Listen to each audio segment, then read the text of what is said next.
17 it is 544. 17 it is 544. Now ఇక్కడ చూడండి sir, right 17 ఇక్కడ అప్రాక్సిమేట్ చేద్దాం. 17 30s are 510, 530s are 150. 150 కంటే ఎక్కువ ఉండాలి. ఇది కాదు, ఇది కాదు, ఇది కాదు, ఇది కాదు. ఆర్ యు ఆల్ విత్ మీ?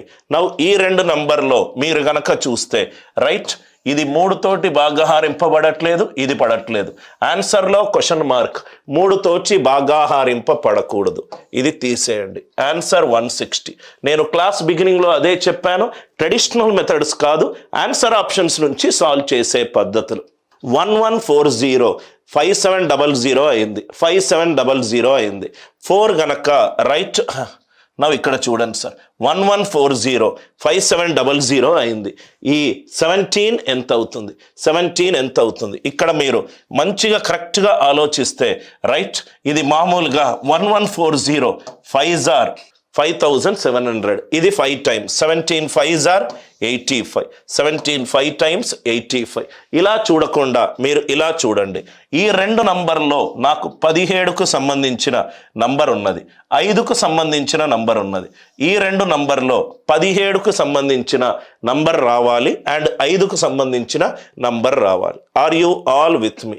1140 5700 4 ఏ నంబర్ని మల్టిప్లై చేస్తే రైట్ నాకు 7470 114 5700 ఇట్లాంటి ప్రాబ్లమ్స్ రైట్ ఉన్నప్పుడు 0 తీసేసి 114 5s are 570. ఈ రెండు నంబర్లో 17 ఉన్నది, ఈ రెండు నంబర్లో 17కు సంబంధించి ఉండాలి. 17కు సంబంధించి ఇక్కడ ఉన్నది, ఇక్కడ ఉన్నది, ఇక్కడ ఉన్నది, ఇక్కడ ఉన్నది.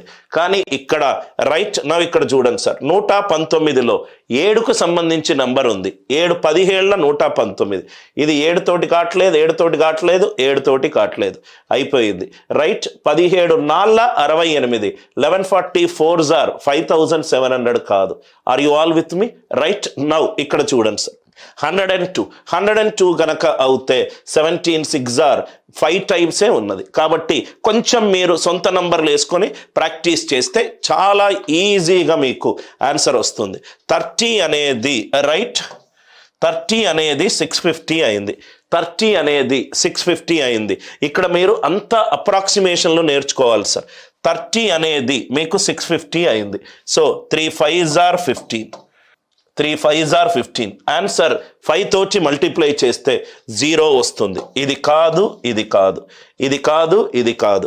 దీంట్లో మీరు గనక చూస్తే ఈ రెండు నంబర్లో నాకు 13కి సంబంధించి ఒక నంబర్ ఉన్నది. ఆన్సర్లో 13కి సంబంధించి ఒక నంబర్ ఉండాలి. ఆన్సర్ ఎంత? 520. అందరికీ లాజిక్, అందరికీ అర్థమైందా?